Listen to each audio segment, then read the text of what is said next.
উপকরণ কিন্তু একটা থালার মধ্যে আমি সাজিয়ে নিয়েছি। প্রথমে এই যে আমি তুলে নিচ্ছি এই যে টমেটোর চোকলা, মানে উপরে খোসাটা ফেলে দিলাম। এইবার আমি সামান্য পরিমাণে লবণটা বুঝে ব্যবহার করছি, যেহেতু চিকেনে কিন্তু লবণ ব্যবহার করেছি।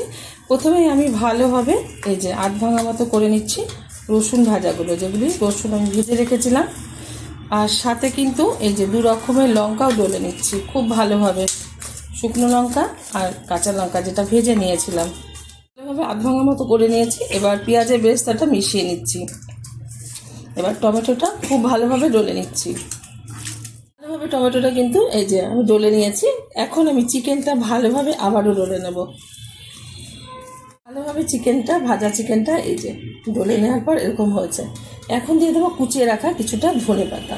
এটা কিন্তু গরম ভাতের সাথে ভীষণ ভালো লাগে, যারা জানেন না অবশ্যই ট্রাই করবেন, আশা করি ভালো লাগবে। দিয়ে দিচ্ছি খানিকটা পরিমাণে সর্ষের তেল।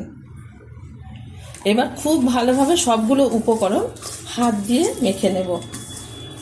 খুব ভালোভাবে চিকেন ভর্তাটা কিন্তু হাত দিয়ে মেখে নিয়েছি। এবার আপনি যাদের দেবেন তাদের ঠিক এরকমভাবে ভাতটা সাজানোর পর এরকমভাবে সার্ভ করবেন। দেখা হবে পরের ভিডিওতে নতুন কোনো রেসিপি নিয়ে। ধন্যবাদ।